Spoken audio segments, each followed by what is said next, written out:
Hello, this is Microphone Media. Please like, subscribe, and share. Thank you. አስቸጋሪ ነውና ምንድነው ልነግሮት የፈለኩት? እሺ ቲዲኤፍን የማይደግፍ ሰው የለም፣ ወያኔን የማይደግፍ ኢትዮጵያዊ የለም። ኦሮሞ ቋንቋውን የተናገረው በእነሱ ነው። ሁለት ቀን ሶስት ቀን ባቧራ የምንሄደው መንገድ በግማሽ ቀን በአንድ ቀን የምንገባው በእነሱ ነው። ብሔር ብሔረሰቦች ማንነታቸው የታወቀው ከነሱ በኋላ ነው። ይሄ ሚዲያ ላይ የሚያወሩት እና ምናምን ቢባሉትን እንዳትሰሙ ነው የምላችሁ። ያን ሰምታችሁ የሚጠሉ እንዳይመስላችሁ። ኤሌክትሪክ ድሮ በወረፋ ነበረ። አሁን በየቀኑ እንደ ልብ የምናበራው በእነሱ ነው። እንኳን ለኛ ለሱዳን፣ ለኬንያ፣ ለጅቡቲ የገባው በእነሱ ነው። እዛ የሚያወሩትን እንዳትሰሙና ፍርሃት እንዳይኖራችሁ። ትንሽ ወደዚህ ከመጡ ሰው ብሎ ነው የሚቀበላቸው። እንዳውም ካሁን ካሉት በላይ እነሱን ነው የሚቀበለው። እንዳውም እርሶ ትግራዋይ ነዎት ወይስ የሌላ ብሔር ነው? ምክንያቱም ትግራዋይ ስለሆኑ ነው እንደዚህ የሚሉት እንዳይሉኝ። አይደለም እናንተን እንዳይሏችሁ በሌላ በኩል አናግሩ። እኔ ግን አማራ ነኝ። ያው ኦሮሞ ክልል ውስጥ ነው የኖርኩት። ባህሩን ሁሉን ነገር አውቀዋለሁ። ሶማሌን አውቃለሁ። ሐረር አካባቢ ነው ያደግኩት። ስለዚህ ምንም ነገር ጥላቻ የሚያስጠላ ነገር የለም። እናንተም ቅስቀሳ አላረጋችሁም። ስንት ነገር እንደሰሩ ስንት ነገር እንዳደረጉ ኦህዴድ የሚባለው እዛ እቃ ነኝ ብሏል። ምንም የሰራው ነገር የለም። እነሱ ናቸው ሆነ ብለው ሁሉን ነገር አመቻችተው ያስተካከሉት። ይሄ ዝም ብሎ የሚያወራ የአማራ ኪላ ምናምን የሚባሉ አንድ ባለጌዎች ዝም ብለው ያልሆነ ነገር ያወራሉ። መተው ገና ስልጣን የሚይዙት እነሱ ናቸው። ጭራሽ እኛ አሁን ይሄ አባው ምናምን የሚባለው የኦሮሞውን እንትን እንኳን ሰው አይፈልገውም ራሱ እነሱን ነው የሚፈልገው። እና እንዳትሳሳቱ በሏቸው። አሁን ከአማራ ህዝብ ጋር ለማጣላት በከፍተኛ ደረጃ እየጣረ ነው ህዝብ ለህዝብ፣ ያውም ከትግራይ ህዝብ ጋር አይሰማውም። ማንም አይሰማውም። በእነሱ ነው ሁሉ ነገር የተስተካከለው፣ በእነሱ ነው። ድሮ አዲስ አበባ በሻሻን ነበር የምታለው። ዛሬ ማንን ነው የምታለው? ልክ ነው፣ ፓሪስን ነው የምታለው። በእነሱ አይደለም። ያ ሁሉ ውሸት ነው። ይህንን እናንተ ቅስቀሳ አድርጉ ለህዝቡ። ለኦሮሞ ህዝብም ቋንቋውን የለመደው መቼ ነው መናገር የለመደው? ከዛ በፊት ያውቀዋል እንዴ? እውነት ነው። ስለዚህ እንደዚህ አይነት ቅስቀሳ አድርጉ። ልክ ነው። አማራ ኦሮሞ እያለቀሰ ነው በአሁኑ ጊዜ። እናንተ ብትመጡ ሆ ብሎ ነው የሚቀበለው እንዴ? አማራ ይሄ በየክልሉ ያለው እዛ ያለው ነው እንጂ እዚህ ያለው በሙሉ የእናንተ ደጋፊ ነው። ስለዚህ እንዳይፈሩ በደንብ አስረዱላቸው። ይሄንን ሁሉ ንገሩላቸው፣ ቅስቀሳ አድርጉላቸው። እንዴ ዝም ብሎ ይሄ አሁን ምን የተሰራ ነገር አለ? ሰው በረሃብ እያለቀ ነው፣ ቤቱ እየፈረሰ እያለቀሰ ነው። እነሱ አሁን ምንድነው የሚኖሩት? እንትን በማድረግ ነው። ይሄ ምገባ ብለው ምገባ ከፍተዋል። ምገባ እየሰጡ ሰውን አሽከር አድርገውታል። ያን ምገባ እንዳይቋረጥበት ያሉትን እያደረገ ነው። በቃ ህዝቡ ሰርቶ እንዳይለወጥ የነሱ ጥገኛ እንዲሆን እያረጉት ነው የሚሉት። ጥገኛ እያረጉት ነው። ተማሪውን ምንም ችግር የሌለበት ሁሉ የሁለተኛ ደረጃ ተማሪ ምሳ እያበሉ እንደፈለገ ቤተሰቡን ሁሉ እንደፈለገ ያደርጉታል። ስለዚህ አሁን ምንድነው ሰው ጋራንቲ የሚሆን ነገር ነው ያጣው። ወደዚህ ጠጋ ቢልለት አንድ ኃይል ወደዚህ ጠጋ ቢል ወደ ደብረ ብርሃን ቢመጣ ሆ ብሎ ነው የሚቀበለው። ያ ካልመጣ ግን ምንም ማድረግ አይችልም። ጋራንቲ የለውም። እውነት ነው። አሁን ምን መሰለው ዝም ብሎ እንደዚሁ ቢነሳ በጥይት ይመታል። አብዛኛው ያው በሆዱ የተገዛ ነው። ሆዱ ከቆመ ደግሞ ስለሚርበው የግዴታ ምንድነው የሚያደርገው? እንደታዘዘ ነው የሚያደርገው። የራበው ሰው እናቱንም ግደል ቢሉት ይገላል። በሆድ እየተገዛ ነው ሰው። አሮጊቶቹን ጽዳት ብለው በገንዘብ ከኛው ላይ በሚቆርጡት ገንዘብ እየደለሉ እነሱንም እንደዛው አድርገዋቸው ነው። ፈልጎ የሚኖር የለም።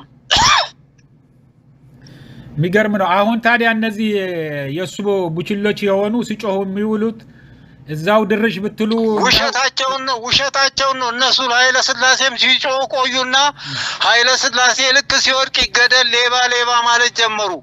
መንግስቱ ኃይለማርያምንም አላንተ ማንም የለም እያሉ ሲጮህ ከረሙና ልክ ሲገለበጥ እነሱ ራሳቸው ይታረድ ይገደል ይምጣና ለፍርድ ይቅረብ ሲሉ ከረሙ። አሁንም ህዋት ላይ ሲበሉና ሲጠጡ ሲዝናኑ የነበሩት ናቸው በህዋት ላይ የተነሱት ሆዳሞች።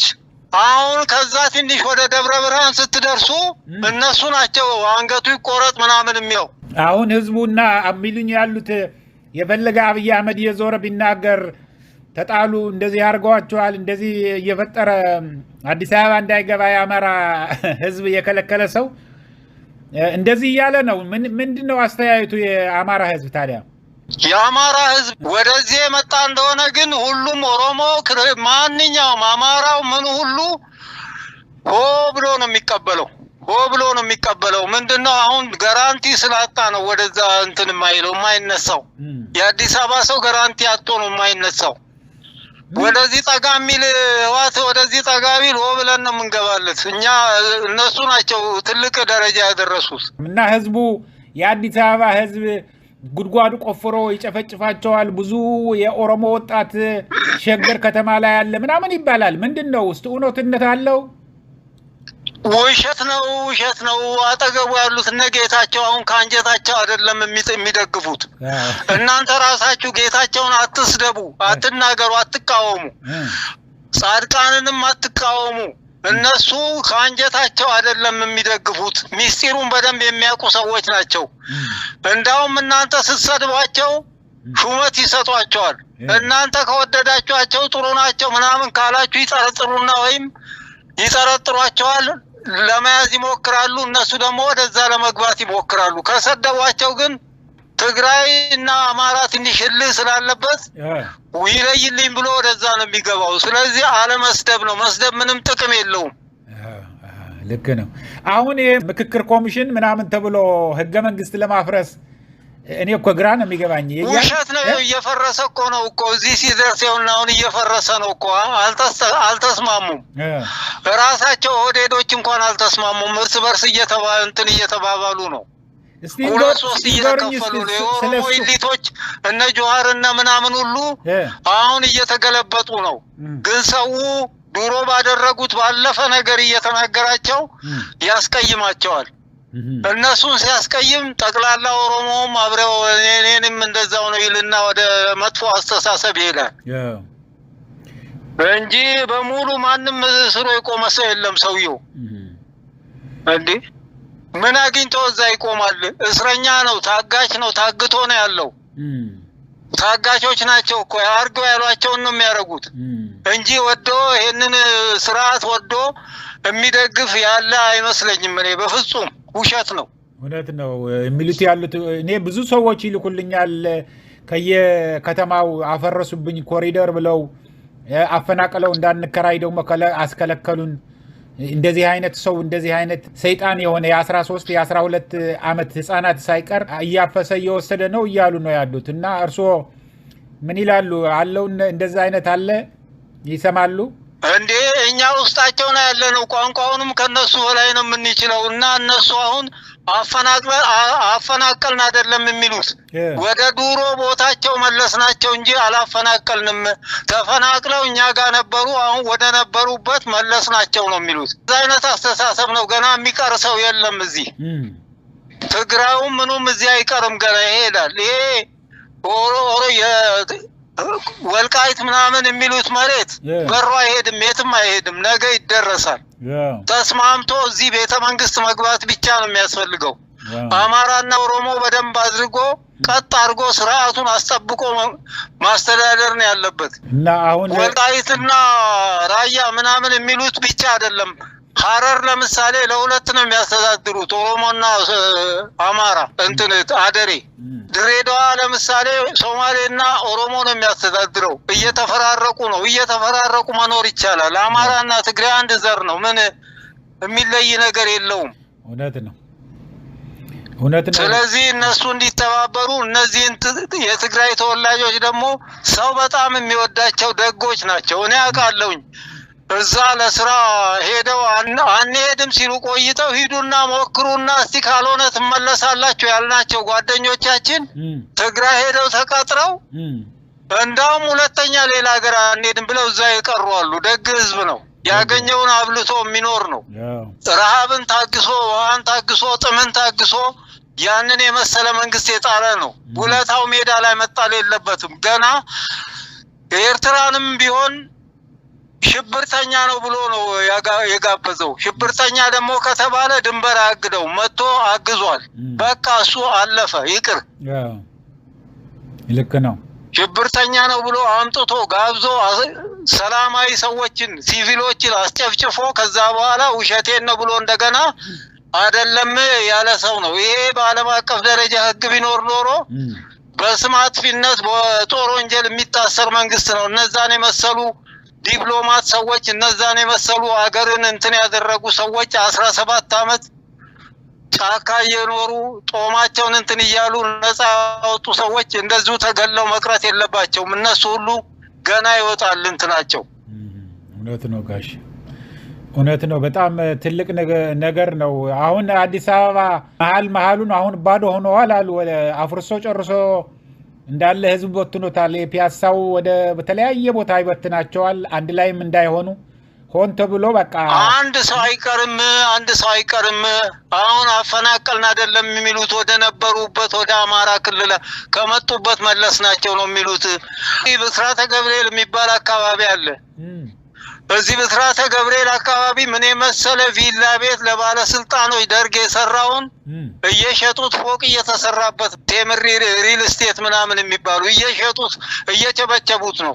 ከዚህ ከታች በኩል ደግሞ ማአት ሰዎች ተፈናቅለው ለሶስት ባለሀብት ሸጠውት አሁን ይንጓጓል። ትልቅ ሰማይ ጠቀስ ህንጻ ሊሸጡ እየተሸጠ ነው ከተማው። መርካቶ ነው አሁን ተረኛው። መርካቶ አይቻልም እንግዲህ እሱ ከቀሰቀሱት የሚነሳ ነው የሚመስለኝ። መርካቶ እሺ የሚል አይመስለኝም። አሁን ዛሬ ይገርሞታል። እንዳጋጣሚ ሆኖ አንዱ ከአዲስ አበባ እንደዚሁን ደርሶ የላከልኝ ነበረና አዲስ አበባ ውስጥ የነበሩ እነዚህ ተከፍሎባቸው ታጥረው በጅምር ላይ የነበሩ በሙሉ አሁን ነጥቀው አባረው ለሌላ እየሸጡት ነው። በጣም በቢሊየን የሚቆጠር ገንዘብ እያስገቡ ነው፣ እየሰበሰቡ ነው። ኦህዴድ ብልጽግናዎች እያለኝ ነበር። አዎ ይሄንንም ቅስቀሳ ማድረግ ነው። ማንም ይሄንን የገዛ ሰው ወደፊት እንደማይጸድቅለት ማወቅ አለበት። ምን የመሳሰለ ቪላ ቤት ባለስልጣኖች ፓርላማ እንትኖች የሚኖሩበት ደርግ የሰራውን ትልልቅ ቤት ቪላ ቤት እዚህ ብስራተ ገብርኤል ሳር ቤት ዝቅ ብሎ አያፈረሱ ፎቅ እየሰሩ እየሸጡት ነው ለሪል ስቴት። የነሱ ሪል ስቴት ነው ይሄ ድልገበ እና ምንም የሚቀር ነገር የለም። እድሜያቸው እየረዘመ ከሄደ የሚቀር ነገር የለም። ነው አሁን የሚቀረው። መርካቶንም እየጀመሩ ነው። ሰው እየተንጫጫ ነው። እዛ አካባቢ ይፈራሉ ትንሽ። ኦኬ ይሄ አሁን የሚሉት ያለ ብስራተ ገብርኤል ከዚህ ከድልገበያና ኢፋርም አካባቢ ያሉትን ራሻዎች ይኖሩበት የነበረ ነው። አዎ እሱ አሁን እየፈረሰ ያን የመሰለ ቤት እየፈረሰ ተሸጦ ፎቅ ለፎቅ ለሪል ስቴት እየተሸጠ ነው። እውነት ወንደው በእውነት እኔ መጥቶ እንዳው ሰው ልክ ማስነሳት ማሳየት ልክ ብስራተ ገብርኤል ፊት ለፊት ምንም የመሳሰለ ቤት ያወቀዋለሁ። ከታች በኩል አቦ ቤተክርስቲያን አለ። ከአቦ ቤተክርስቲያን ጋር ማት ሰው እያለቀሰ ተፈናቅሎ ሄዶ አሁን ለሶስት ሰው ነው የተሰጠው። አንድ ስንት ጋሻ መሬት አሁን እየሰሩበት ነው ሲንቋቁ። ይሄ አቦ ቤተክርስቲያን አካባቢ የነበረ ነው አሁን የሚቸበችቡት ያሉ።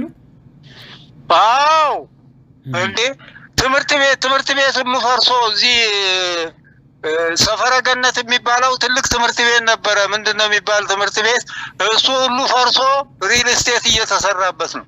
ወይ ተአምር! የሚገርም እኮ ነው። አስቸጋሪ ነው ህዝቡ። በቃ አሁን እውነት ለመናገር እንደሚሉት ያሉት እየተጠጉ ነው እየመጡ ነው ከተባለ ኃይሉ አጠናክሮ አሁን በቀላል በአጭር ጊዜ መግባት እንደሚቻል በእርግጠኝነት ልነግሮት እችላለሁ። ግን ህዝቡ ግን ችግር አይፈጥርም። ችግር ሊፈጥራል እንዴ? በፍጹም አይፈጥርም። ማስተባበር ብቻ ነው በቃ። ሀብታሙም ደሃውን መደገፍ አለበት። እነሱ ወደዚህ ጠጋ ሲሉ ያችን ምገባ እንዳይቋረጥባቸው ሀብታሞቹና ሰው ተባብሮ ለአንድ ለሳምንት ለሁለት ሳምንት እስከሚረጋጋ ድረስ ካልሆነ በስተቀር ምንም ነገር አሁን ሰው የሚበላው ነው ያጣው። ስንት ሺህ ሰው የሚበሉና ይሄ ጽዳት ተብለው የተቀጠሩ በዝም ብሎ ጎፍ እያሉ የሚበሉ ናቸው እንጂ እንዳይቋረጥባቸው ነው እንጂ እነሱም ካንጀታቸው አይደለም። ምግብ ስለሆነ ምን ያድርጉ? ማንም ሰው አጠገቡ ያሉት ናቸው መጀመሪያ የሚነሱት። በቫቲካን አካባቢ ምናምን የነበረስ እሱስ መፍረስ ጀምረዋል። እሱ ፈርሰዋል። ቫቲካን ከሜክሲኮ ቀጥታ ወደ ሀና ማርያም ነው የሚባለው ወደዛ የሚወስደው በቃ እሱ ትልልቁ መንገድ ዳር ያለው ሁሉ ትልልቅ ቤት ሁሉ ተሸጦ እየተሰራበት ነው። ትልልቅ ሳውዲ አረቢያ ኤምባሲ ነገር አለ እዛ አጠገብ። እሱ ጎን ያለው ሁሉ አሁን ቴምር ሪል ስቴት እየሰራበት ነው። ምንም የቀረ ነገር የለም እዚህ አካባቢ። ቤቶች ትልልቅ ቤቶች እየተሸጡ ቦሌ አንድ ትልቅ የታወቀ ክበብ እንደዛ እንደፈረሰና እንደተሸጠ ሰምታችኋል። ያንን ህዝቡ እያለ መዝናኛችን ነው እያለ ምን የቀረ ነገር አለ? ገነት መዝናኛ አፈረሱት እንዴ ሊወስዱት ነው ምናምን የሚል ወሬ ሰምቼ ነበር። ቀሟቸው የቦሌ ይሄ ቴኒስ ኮርት የነበረበት በደንብ ገነት መዝናኛ ነው 17 የሚባለው በቃ እሱ ፈርሶ ታጥሮ ቁጭ ብሎ ነበር። እኔ ከዛ ወዲያ አላየሁትም። ፈርሶ ታጥሮ ክበቡ ፈርሶ እቃቸው ሁሉ ታሽጎ ሌላ ጋር ተወስዶ ታሽጎ ቁጭ ብሏል። አቤት አቤት አቤት! በጣም ሰፊ ነበር አዲስ አበባ እኮ በጣም ሰፊ በቃ ትልቅ ሰዎች የሚዝናኑበት ሽማግሌዎች ምኖች የሚዝናኑበት ቼዝ ምን የሚጫወቱበት የነበረ ነው። በጣም ስንት ጊዜ ስንት ሰርግ በልተንበታል። መልስ ሰርግም በልተንበታል እዛ። በቃ እሱ አሁን ታጥሮ ቁጭ ብሏል። እኔ እንግዲህ ከሄድኩኝ ቆየሁኝ 5 ወር 6 ወር ሆነኝ። ታጥሮ ቁጭ ብሏል። ባለሀብት ተሸጧል። የሚገርም በጣም የሚገርም። ይሄ 3 ቁጥር ማዞሪያ አካባቢ በዛ አካባቢ ያለው እሱም ፈርሰዋል። 3 ቁጥር ማዞሪያ ከጦር ኃይሎች ወደ አለርት የሚወስደው መንገድ አካባቢዎች እነዚህ ራሾች እስከዛ እሱ ጋር አልተነካም። ወደዚህ በኩል ነው ከሱ ወደዚህ ወደ ብስራተ ገብርኤል። የሚገርም ቁልፍ ቦታ ነው ይሄ አካባቢ። በጣም ተፈላጊ አካባቢ ነው። ሽንት ቤት ሁሉ እድሜ ለወያኔ መሬት ለመሬት ነው የሚሄደው። አይመጠጥም። ውስጥ ለውስጥ ነበር የሚሄደው። በዛ ምክንያት ይሄን አካባቢ እያደኑ እያፈረሱ እየሸጡ ነው። የሚገርሞት ከድሮ ጀምሮ እኮ በቃ ለአጭር ጊዜ መብራት ኃይል ምናምን እዛ መኖሪያ ሰጥቷቸው ነበር። እነሱን ነቅለው ሄዱ፣ እየሸጡ ሄዱ በውድ በጣም ነው በአንድ ጊዜ የተወደደ እኮ እሱ ሰፈር። አንዴ በጣም በቃ ሽንት ቤት ሁሉ በመሬት ውስጥ ነው የሚሄደው። አይመጠጥም እንዴ! በጣም ቦታ ነው። በቃ እነ ቦሌን ምናምንን የሚያስንቅ ነው። እሱ ነው አሁን እየተሸጠ ያለው። በቃ እየተቸበቸበ ቤት ያለው ሁሉ ትምህርት ቤት ሁሉ እየፈረሰ እና ሰዎቹ ምን ይላሉ? በቃ አንስተው ወዴት ነው የሚወስዳቸው? እዛ ነዋሪዎቹ ይከፋፍላቸዋል። 2 ቦታ ይከፍላል። ካድሬዎችን እዚሁ ከተማ ውስጥም የቀበሌ ቤት እና እንትን ቤት ይሰጣቸዋል። እነሱ ይሻለናል ሲሉ እነዛ ይፈራሉ፣ ይወስዱና በየቦታው ነው የሚወረውሯቸው። ግማሾቹ በዚህ ለሚኩራ፣ በዚህ ሰበታ፣ በዚህ በእንትን እየወሰዱ ኮንዶሚኒየም ነው የሚሰጡት። ኮንዶሚኒየም የከፈሉት ሰዎች ይኸው እስካሁን አላገኙም። ወይ ተአምር! የሚገርም ነው። የአዲስ አበባ ህዝብ እኔ እውነቴን ነው የምነግሮት። ምናልባት ያ ሁሉ ልማት ያ ሁሉ ነገር ለውጥ መጥቶ እያለ ሲማረር ለነበረው እግዚአብሔር እየቀጣው ነው ወይ እላለሁ። እውነቴን ነው የምነግሮት። ትክክል ነው። እዚህ ጋር ግልብጥ ነው የሚለው። በጣም ባለጌ ህዝብ ነው። በቃ የኛ ህዝቡ ሸታም ነው። የሰሩትን ሁሉ አመስግኖ ያልሰሩትን ደግሞ መውቀስ ሲገባ በዛን ጊዜ እንዲያረጋችሁ ብለው ምክር ሳይሰጡ ጥሩ ነው መግደላችሁም ጥሩ ነው ማጥፋት ስራው ጥሩ ነው ሲሉ ከርሞ ልክ ሰው ዘንበል ሲልበት ነው የሚነሱት። አሁን አገኙ ዋጋቸው። የሚገርም ነው ጋሽ። አሁን ዋጋቸውን አገኙ። ይሄ እንግዲህ እኔ በደንብ እንሰራበታለን እና ለህዝቡ በሚዲያችን በብዛት እንነጋገርበታለን። እርስዎም አይጥፉ፣ ይደውሉልን። አዎ መቀስቀስ ነው። አሁን እንደዚህ ቤት አፍርሰው ከካዛንቺስ ከምን ሲያፈርሱ አንዱን ከዛ ውስጥ ይዞ ስልኩን ምኑን የደህናዎቹ ሰዎች እዛው ስለሚተዋወቁ አጽፎ እዛ እናንተ ጋር ቁጭ ቢደረግ ካድሬው ብቻውን ይቀራል። እነዛም ማስተባበር ይቻል ነበር። አሁን ማን ነው እንደዛ የሚያደርገው? ሁሉም ይበታተናል። አንዱ ታች ነው፣ አንዱ ሰሜን፣ አንዱ ደቡብ ነው። አይገናኝም። በቃ ለመነሳትም ይከብዳል። በቃ ሆን ብሎ አለ እኮ ራሱ የኦሮሚያው ፕሬዚደንት ሆን ብለን የበተናቸው እኮ ነው ያለው። በቃ ምንም ህብረት እኮ የለም። በኦሮምኛ አድርጎ በአማርኛ አድርጎ በሁለቱም ሆን ብለን ነቅለን ነው ከመሀላ ቦታ ተለያየ አካባቢ፣ ግማሹ ሀና ማርያም፣ ግማሹ የካባዶ፣ ግማሹ ወደ ምንድን ነው የምትሉት ወደ መሳለጫ መንገድ የሚወስደውን ቱሉ ዲምቱ እና ወደ ተለያየ ብትናቸው አውጥተው አብረው እንዳይገናኙ እድራቸውንም ማህበራቸውንም ጠበላቸውንም ቤተክርስቲያናቸው መስጊዳቸው ከሁሉ ነው ነቅለው ያበረራቸው። እንደዚህ እኮ ከሁሉ ነው። እንዳውም እኮ ይሄም እኮ ትልቅ ነገር ነው እኮ። ይሄም እኮ ጥሩ ነው እኮ። እንደ ሀሳባቸው እኮ ቢሆን ኖሮ ምንድነው ያለው የኦሮሚያው ፕሬዚዳንት ይሄ የጁሽ ስምና የአረብ ስም ያስቸገረን ነው እኮ ያለው። ወይ ጉሩ! ምን ማለቱ እንደሆነ ገብቶታል? ምን ማለቱ ነው? ስማቸው የሁሉም ጫልቲሳ ፈይሳ ምናምን ቢሆን ኖሮ የኦሮሞ ያኛው ሌላ ቢሆን ኖሮ መታወቂያ ብቻ እያየን እንፈጅ ነበር ነው። ግን አሁን ስሙ ገብረ ማርያም ሆኖ ኦሮሞ አለ። እንዴት እናርጋቸው? ይሄ የአረብ ስምና ይሄ የይሁዳ ስም ያስቸገረን አለ። እውነት ነው። እና በጣም ይሄም ራሱ ተመስገን ነው። ከዚህ በላይ ነበር ሀሳባቸው፣ አልሆነም እንጂ። አቤት አቤት አቤት! የሚገርም የሚደንቅ ነው ጋሼ። በቃ አይጥፉ፣ ይደውሉልኝ። እኔም እደውላለሁ፣ ይዘዋለሁ ስልክዎትን። እሺ ደውሉልኝ፣ እደውላለሁ። በእናንተ ስለማያምር ለማን ልደውል ብዬ ነው። ለእነ ስታሊን ብንነግራቸውም እነሱን ወይ እንዳደሉ ያደረጉና እንደ ዘረኝነት ያደረጉታል።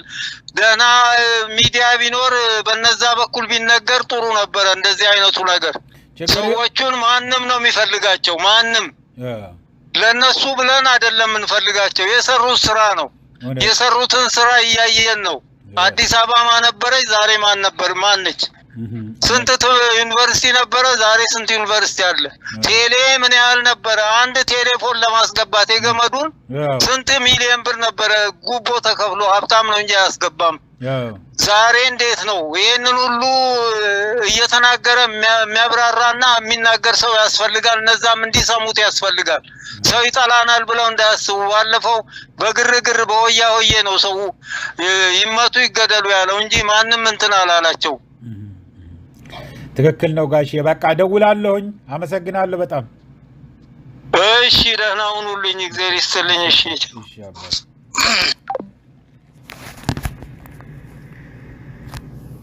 እንግዲህ አድማጮቼ በቀጥታ ከአዲስ አበባ ደውሎ የነገሩኝ ናቸው። እኛ አባት ብዙ ታሪክ የሚያውቁ ብዙ ለሀቅ የቆሙ ብዙ ህዝብ አለ እና እውነቱን ይሄንን ነው።